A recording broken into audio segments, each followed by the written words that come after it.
Bonjour à toutes et à tous, bienvenue dans ce nouveau numéro de Vivez la Vendée. Aujourd'hui, nous sommes au centre Procréalis, un centre de procréation médicalement assistée à La Roche-sur-Yon.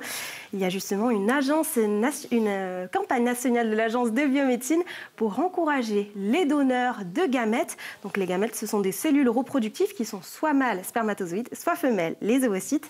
Et donc on recense à peu près 1500 donneurs par an, ce qui semble assez peu. On va en parler aujourd'hui avec Jean-Maxime qui est responsable du centre Procréalis. Bonjour. Bonjour. Alors Jean-Maxime, sur ce chiffre que je viens de donner, 1500 donneurs ou donneuses par an de gamètes, qu'est-ce que vous en pensez en Vendée? Ça paraît peu, non?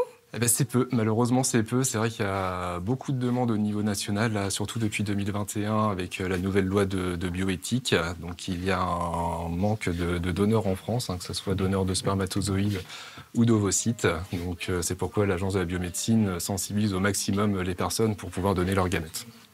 À quoi ça sert de donner ces gamètes en fait? Alors, pourquoi donner ces gamètes? Il y a certains couples hétérosexuels qui n'arrivent pas à avoir d'enfants, soit parce que malheureusement le conjoint n'a pas de spermatozoïdes pour diverses raisons, soit sa conjointe n'a pas d'ovocytes ou a très peu d'ovocytes. Également, maintenant avec la PMA, nous pouvons prendre en charge les femmes, les couples de femmes et également les femmes seules. Donc il faut des spermatozoïdes pour pouvoir féconder un ovocyte et commencer une grossesse. Donc ça, c'est depuis la loi de bioéthique de 2021, en fait, c'est ça? Exactement, oui. En fait, avant, la PMA était réservée aux couples hétérosexuels, donc il y avait quand même des demandes de dons de sperme ou d'ovocytes, mais depuis 2021, avec l'ouverture aux femmes, aux couples de femmes, et aux femmes seules, il y a une explosion des demandes. Et également, une des avancées majeures de la loi de bioéthique de 2021, c'est la levée de l'anonymat. En fait, le don de sperme ou d'ovocytes, ça repose sur trois grands principes. Donc, c'est la gratuité, les donneurs ne sont pas rémunérés pour faire le don. C'est le volontariat, d'accord. Il faut être volontaire, on ne va jamais forcer quelqu'un à faire un don de gamètes. Et avant 2021, les dons étaient totalement anonymes. Et puis, depuis la loi de bioéthique de 2021, l'anonymat a été levé. Donc les enfants qui sont issus d'un don peuvent demander à leur majorité soit des données non identifiantes, voilà, par la région géographique du donneur, sa profession, ou il peut demander également les données identifiantes avec le nom, le prénom, la date de naissance du donneur. On va continuer notre balade, on va rentrer dans le laboratoire pour apporter un peu de concret.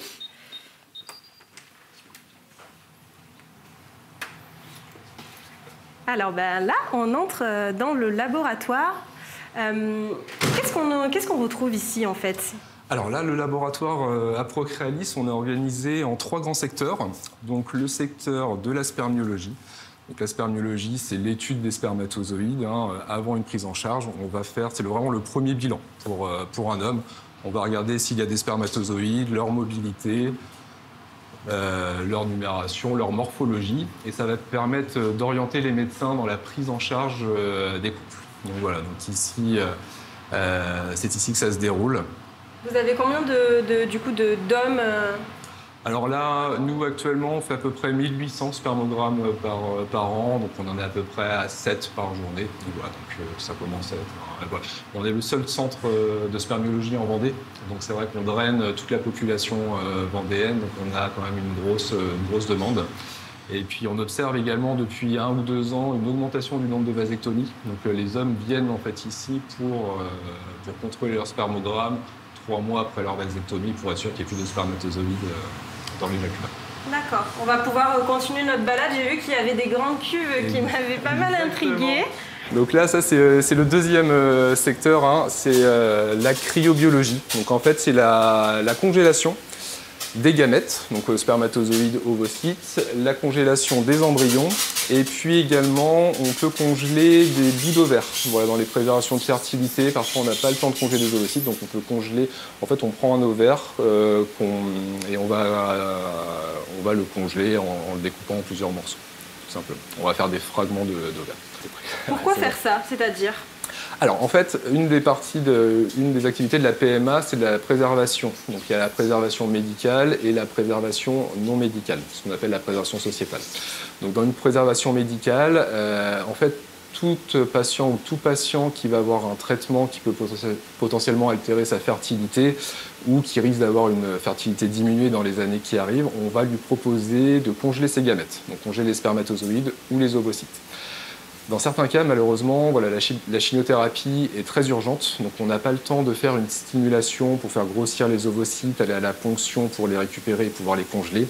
Donc dans ces cas précis où il y a vraiment une urgence thérapeutique, on va aller prélever un ovaire en entier qu'on va pouvoir après congeler et puis regreffer quelques années plus tard si la patiente a un projet de grossesse.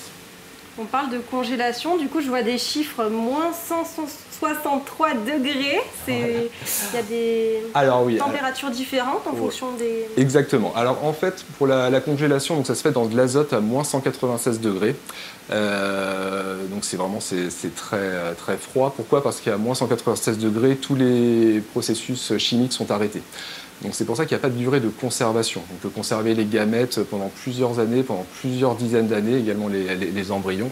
Il y a juste la loi qui nous limite. Donc la loi, il faut réutiliser ces spermatozoïdes avant 60 ans et puis réutiliser ces ovocytes avant 45 ans. D'accord. Donc c'est une contrainte légale, mais d'un point de vue technique, on pourrait les conserver encore plus longtemps. D'accord. Donc je peux vous montrer, en fait, que ce soit les embryons ou les gamètes, on va du coup les conserver dans de l'azote liquide et hop. Hop, donc sous forme de petites pailles. Donc en fait, chaque paille contient soit un embryon, soit des spermatozoïdes ou soit des ovocytes, et on les classe par canister. On a des numéros avec des étages, et puis bien sûr, hein, toutes les paillettes sont identifiées avec le nom, le prénom, la date de naissance des patients, avec un numéro aussi interne au centre. Et donc voilà, tout ça est conservé ici. Et tous les ans, on va demander aux patients qu'est-ce qu'ils veulent faire de leurs gamètes ou de leurs embryons. Donc tous les ans, ils peuvent soit les conserver pour un an supplémentaire, soit les détruire, soit les donner à la recherche. Et ils peuvent également les donner des couples infertiles qui n'arrivent pas à avoir d'enfants, donc voilà, pour réaliser un don de sperme pour ces couples. Quel est le profil des personnes qui font appel à la PMA, puisque depuis la loi de bioéthique, elles sont ouvertes aux couples de femmes, aux femmes seules aussi? Oui. Donc avant 2021, donc c'était uniquement des couples hétérosexuels qui pouvaient être pris en charge en procréation médicalement assistée. Donc depuis 2021, depuis la loi de bioéthique, la PMA était ouverte aux femmes, aux couples de femmes et aux femmes seules. Donc c'est vrai qu'on a eu beaucoup de demandes. Nous, on a un partenariat avec le CHU de Nantes, en fait, qui nous délivre les paillettes de spermatozoïdes. Et donc, les patientes peuvent faire tout leur parcours ici sans avoir à se déplacer à Nantes. Ok, très bien. Merci. Je pense qu'on a balayé un petit peu globalement les activités du centre Procréalis. C'est très intéressant. Et c'est hyper intriguant de voir ces cuves comme ça. Merci beaucoup pour la visite, Jean-Maxime. Pas de souci. Allons voir à présent l'une des 7 médecins de la reproduction, c'est Sophie. Bonjour Sophie. Bonjour. Explique-moi, quel est ton quotidien en fait dans le centre? Alors c'est un peu répétitif tous les jours. On est 2 médecins par jour. L'une, parce qu'on n'est qu'une équipe de femmes pour le coup, même s'il y a des hommes, mais à Procréalis, il n'y a que des femmes. L'une qui s'occupe de faire les échographies pour surveiller l'évolution des follicules en croissance chez les femmes, donc faire une échographie pelvienne par voie vaginale. Et l'autre qui fait, on dit les gestes, ça veut dire les ponctions d'ovocytes, les transferts d'embryons et d'autres gestes d'exploration comme les hystéroscopies qui permettent de rechercher des fibromes, des polypes dans les utérus. Quelle est ta relation aux patientes surtout? On les connaît bien, les patientes, parce que c'est vrai qu'on les voit régulièrement. Donc c'est un travail qui est intéressant au niveau humain, avec parfois des choses difficiles à vivre pour les patientes et les accompagner quand il y a des fausses couches, quand il y a des échecs. Et c'est des moments difficiles tant pour les patientes que pour nous aussi de savoir les aider dans ces moments-là. Et puis à côté de ça, il y a des moments beaucoup plus heureux quand il y a une grossesse, quand on fait une échographie et qu'on voit qu'il y a une activité cardiaque, ou quand on a suivi longtemps la patiente et puis qu'on reçoit le faire-part de naissance. On est content et on a l'impression d'avoir su les accompagner correctement. Oui, Ouais, j'ai vu qu'il y avait plein de faire-part de naissance dans la salle d'équipe. Dans ce que vous proposez, on en a un peu moins parlé avec le directeur du centre, c'est la préservation sociétale. Qu'est-ce que c'est ? Donc la préservation sociétale, on a eu l'accord, nous ici à Procréalis, depuis janvier 2025.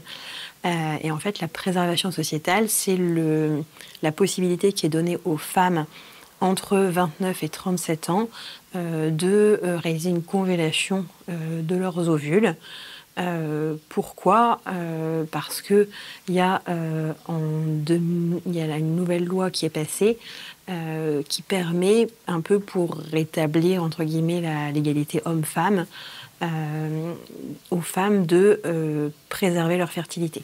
Pourquoi ? Parce que nous les femmes, plus on avance en âge, plus on vieillit, plus c'est difficile d'avoir un enfant, ce qui est beaucoup moins le cas chez les hommes. Et actuellement, les femmes, elles ont des carrières, elles n'ont pas forcément des enfants aussi jeunes qu'avant.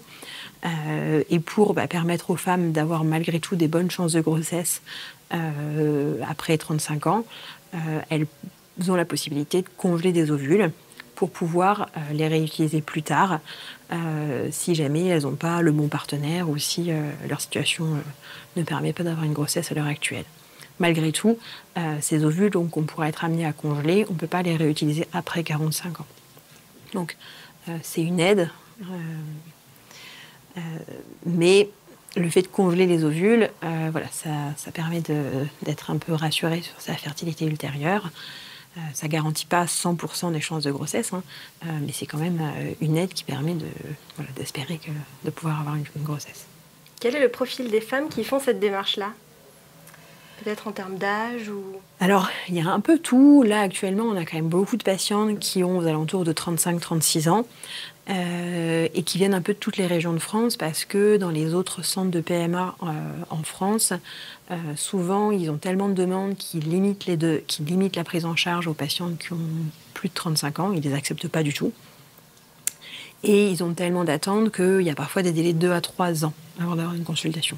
Comme nous, on a ouvert le centre récemment, on n'a pas encore ce délai d'attente et ce qui nous permet de pouvoir les prendre en charge pour le moment. Alors après, c'est vrai que maintenant, il y a de plus en plus de demandes et on ne pourra peut-être pas continuer à prendre en charge les patientes qui viennent des autres régions. Mais pour le moment, en tout cas, on peut les prendre en charge. Ok, très bien. Merci Sophie. Je te laisse continuer le fil de ta journée puisque je pense que tu as beaucoup de consultations. Merci. Bonne journée. Merci. Et c'est la fin de ce numéro de Vivez la Vendée. J'espère que vous aurez apprécié la visite dans ce centre Procréalis et que vous aurez appris autant de choses que moi. D'ailleurs, si vous voulez faire des dons, ça ne s'arrête pas à la fin de la campagne nationale vendredi. Vous pouvez en faire toute l'année. Et pour ça, vous pouvez vous adresser au laboratoire Procréalis. Je vous donne rendez-vous la semaine prochaine pour un nouveau numéro de Vivez la Vendée.